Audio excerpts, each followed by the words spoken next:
Angel broking లో demat account open చేసి trade చేసి 10 షేర్లు బోనస్ గా పొందండి. జస్ట్ సైన్ అప్ అయితే చాలు. మీ ఫోన్ నంబర్ ఎంటర్ చేసి ఓటీపీ ఎంటర్ చేయండి. ఆ తర్వాత పాన్ కార్డ్, ఆధార్ కార్డ్, అలాగే బ్యాంక్ స్టేట్మెంట్ కూడా అప్లోడ్ చేయండి. ఆ తర్వాత ఓ సెల్ఫీ, ఓ ఈ-సైన్ చేస్తే చాలు. మీ అకౌంట్ 24 గంటల్లో యాక్టివేట్ అయ్యాక మా నంబర్ కి యాక్టివేట్ అని వాట్సాప్ చేయాలి. ఆ తర్వాత మీ డీమ్యాట్ అకౌంట్ లో మేము చెప్పిన 10 బ్యాంకింగ్ షేర్స్ బై చేసి స్క్రీన్ షాట్ పెడితే చాలు. ఆ అమౌంట్ మీకు యూపీఐ ద్వారా పంపిస్తాము. అంటే మీకు 10 షేర్లు బోనస్ గా వచ్చినట్టే. ఆ తర్వాత మీరు ఆ షేర్స్ ని సెల్ చేసుకుంటారో ఇన్వెస్ట్ చేసుకుంటారో మీ ఇష్టం. డిస్క్రిప్షన్ లో ఉన్న లింక్ ద్వారా మాత్రమే మీకు ఈ బోనస్ షేర్లు వస్తాయన్నది మాత్రం గుర్తుపెట్టుకోండి. కేఏ పాల్ ఒకప్పుడు ఏపీ ఎన్నికల్లో ప్రజాశాంతి పార్టీ పెట్టి కామెడీ పీస్ లా మిగిలారు. నేడు తెలంగాణలో కేసీఆర్ తో పోటీకి సై అంటున్నారు. ఆయన ప్రచారంలో హుందాతనం లోపించింది. ఆయన మొదట్లో సీరియస్ గా ఉన్నా సరే పాల్ చెప్పుకున్న మాటలు డబ్బా అనుకున్నారు. నేను యుద్ధాలు ఆపాను అంటే అంత సినిమా ఉందా అనుకున్నారు. కొన్ని సోషల్ మీడియా సంస్థలు కూడా పాల్ లోని సీరియస్ ను కామెడీగా చూపించాయి. దీంతో నేడు ఆయన ప్రతిసారి గతం గురించి చెప్పి వర్తమాన పరిస్థితులు వివరిస్తుంటే హాస్యంలా కనిపిస్తూ ఉన్నాయి. కేఏ పాల్ ఇంటర్వ్యూలు, ప్రెస్ మీట్లు కామెడీ కిందకు జారిపోయాయి. కానీ కేఏ పాల్ అంటే నిజంగానే ఓ లెజెండ్. ఎక్కడో చిట్టి వలసలో పుట్టి పూరి గుడిసెలో పెరిగి మట్టిలో ఆడుకున్న కుర్రాడి కోసం అమెరికా ప్రెసిడెంట్ మాత్రమే కాదు, మన దేశంలోని నాయకులు కూడా తన కోసం వెయిట్ చేశారు. కిలారి ఆనంద్ పాల్ అలియాస్ కేఏ పాల్ విశాఖ దగ్గరలోని చిట్టివలస గ్రామంలో 1963 సెప్టెంబర్ 25న పుట్టారు. ఆయన తండ్రి బర్నబస్, తల్లి సంతోషమ్మ. పుట్టుకతో పాల్ కుటుంబం హిందువులు. పాల్ కు 8వ ఏట ఉన్నప్పుడు అతని తండ్రి క్రిస్టియానిటీలోకి మారి దేవుడి ప్రబోధనలు చేయడం మొదలు పెట్టారు. ఆ సమయంలో పాల్ చదువుకుంటూనే తండ్రి వెంట ప్రార్థనలు చేస్తూ తిరిగేవారు. ఆ తర్వాత 10వ తరగతి 2 సార్లు ఫెయిల్ కావడంతో జున్ను మిల్లులో పనిచేయడానికి ప్రయత్నించారు పాల్. కానీ అతనికి పని రాదని తీసుకోలేదు. దీంతో కట్టెలు కొట్టి బొగ్గులుగా మార్చి వాటిని అమ్ముకునేవారు. అయితే ఇంగ్లీష్ నేర్చుకోవడంతో ఆయన దశ మారిపోయింది. తండ్రితో పాటు దేవుడి ప్రార్థనలు చేస్తూ గ్రామం గ్రామం తిరుగుతూ యేసుక్రీస్తు బోధనలు చెప్పేవారు ఆయన. 19వ ఏటనే ఆయన తెలుగు, ఇంగ్లీష్ లో అనర్గళంగా బైబిల్ ను అవపోసన పట్టి దేవుడి ప్రార్థనలు చేసేవారు. పాల్ వాక్ చాతుర్యానికి తోడు ఏమాత్రం తడబాటు లేకుండా దైవ ప్రార్థనలు చేస్తూ దేవుడి మార్గాన్ని చూపించారు. కొన్నిసార్లు ఆయన మత ప్రచారం చేస్తూ మార్పిడులు చేస్తున్నాడని కొంతమంది హిందువులు దాడి కూడా చేశారు. అయినా తాను నమ్ముకున్న క్రీస్తుని ఆయన వదిలిపెట్టలేదు. అయితే దేశంలో మత ప్రబోధకుడిగా ఎదుగుతుండగానే 1983లో అమెరికా వెళ్లారు. మత ప్రబోధకుల పిలుపుతో వెళ్లారు పాల్. అప్పటికి ఆయన వయసు కేవలం 20 ఏళ్లు. కేవలం ఏడాదిలోనే అంతర్జాతీయ మత ప్రబోధకుల దృష్టిలో పడ్డారు. 1989 నుంచి కేవలం 4 ఏళ్లలోనే ఆయన సెలబ్రిటీలకు ప్రార్థనలు చేసే ప్రబోధకుడిగా పేరు తెచ్చుకున్నారు. ఎంతలా అంటే దేవుడే పంపించిన వ్యక్తి పాల్ అని అంతా నమ్మేవారు. ఆయన ప్రార్థన చేస్తే దేవుడి కృప ఉంటుందని బలంగా నమ్మేవారు. అక్కడి నుంచి ఏకంగా ఆయన ఆశీర్వాదమే దేవుడి బ్లెస్సింగ్స్ గా భావించేవారు. ఆయన పేరు ప్రఖ్యాతులు అమెరికా మాత్రమే కాదు, క్రిస్టియన్ కమ్యూనిటీ మొత్తం మారుమోగిపోయింది. పాల్ ఆధ్వర్యంలో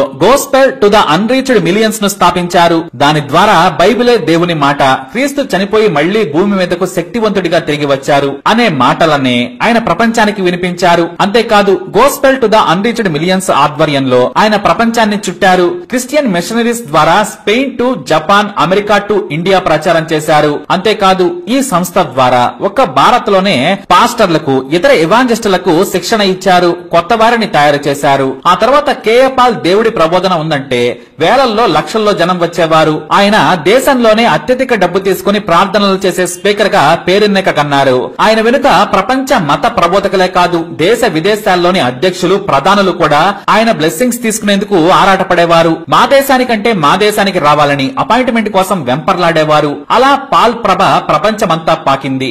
మొదట క్రిస్టియానిటీకే పరిమితమైన పాల్ ఆ తర్వాత ప్రపంచంలోని యుద్ధాలు, విభేదాలు ఆపేందుకు గ్లోబల్ పీస్ మిషన్ ను ఏర్పాటు చేశారు. తానే నాయకుడిగా, ప్రపంచ శాంతి ప్రబోధకుడిగా పేరు తెచ్చుకొని తన వెంట పీస్ అంబాసిడర్స్ ను తీసుకెళ్లారు. గడాఫీ నుంచి సద్దాం హుస్సేన్ వరకు, బుష్ నుంచి వాజ్పేయి వరకు అంతా ఆయన కోసం ఒకప్పుడు ఎదురు చూసిన వారే. మన దేశానికి పాల్ వస్తున్నారంటే చాలు ఒకప్పుడు చంద్రబాబు నుంచి కాంగ్రెస్ సీఎంల వరకు ఎయిర్పోర్టుల్లో క్యూ కట్టేవారు.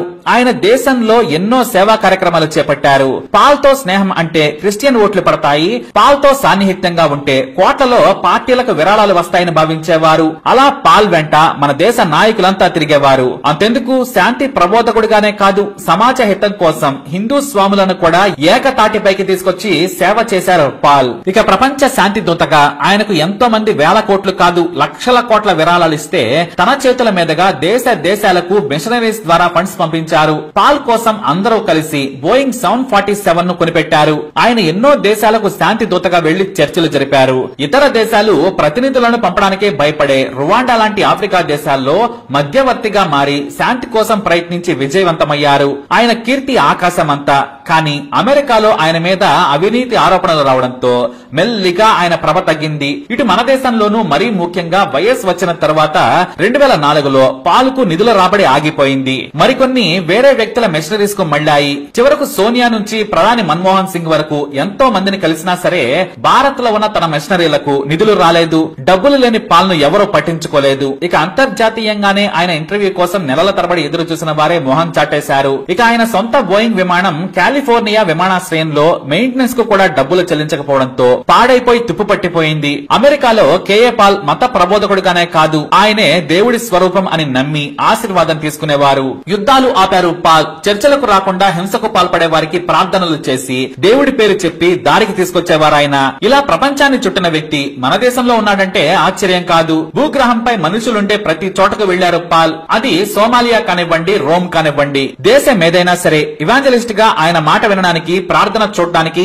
ఆశీర్వాదం తీసుకోవడానికి కోట్ల మంది క్యూ కట్టారు. కానీ ఎవరి హవా అయినా కొన్నాళ్లే అన్నట్టుగా పాల్ పరిస్థితి కూడా అంతేగా మారింది. ఆయన తిరగని దేశం లేదు, ఆయన కోసం ఎదురు చూడని ప్రపంచ నాయకుడు లేడు. లిబియా నుంచి సైబీరియా వరకు, అమెరికా నుంచి రష్యా వరకు పాల్ పవర్ అంతటా పనిచేసింది. కానీ 2004 నుంచి భారత్ లో ఆయన మిషనరీలను, సేవా కార్యక్రమాలను కొనసాగించాలనుకున్నా కూడా కుదరలేదు. దీంతో అమెరికాలోనే ఉండిపోయి తన క్రైస్తవ మిషనరీల ద్వారా వచ్చే డబ్బులతోనే ఆయన కాలం వెళ్లదీస్తూ ఉన్నారు. చాలా చిన్న ఇంట్లోనే పాల్ జీవనం సాగిస్తూ ఉన్నారు. ఆయన పలుకుబడి తగ్గిపోయింది. చిటికేస్తే వేల కోట్లు వచ్చి పడేవి. కానీ నేడు ఆ పరిస్థితి లేదు. కానీ గొప్ప ఎవాంజలిస్ట్ గా పేరు తెచ్చుకున్న పాల్ ఏపీ రాజకీయాల్లోకి వచ్చి తప్పు చేశారని చాలా మంది అంటారు. ఆయన స్టేచర్ కి రాజకీయాలు సరిపడవు, ఆయన నిలబడలేరంటారు. పైగా ఆయన చేసే ప్రసంగాలు నేడు హాస్యంగా మారిపోయాయి. ఆయనలో సీరియస్ గా ఉన్నా సరే మాటలు నమ్మశక్యంగా లేవు. తాను ప్రధాని అవుతాను, $1 ట్రిలియన్ తెస్తానంటారు ఆయన.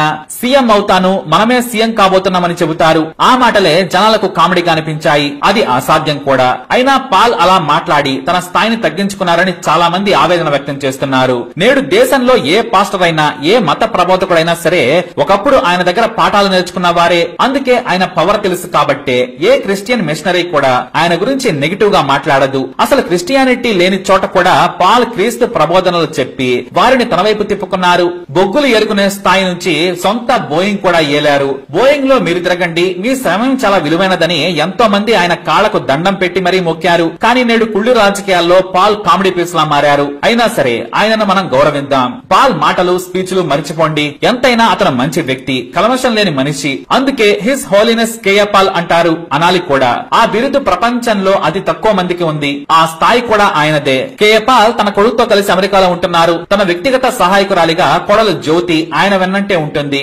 ఏం చేసినా సరే ఆయన అమెరికాకు రాజాలా వెళతారు. అలా వచ్చి ఇలా రాజకీయాలు చేసి యుఎస్ లో లైఫ్ ను ఎంజాయ్ చేస్తారు ఆయన.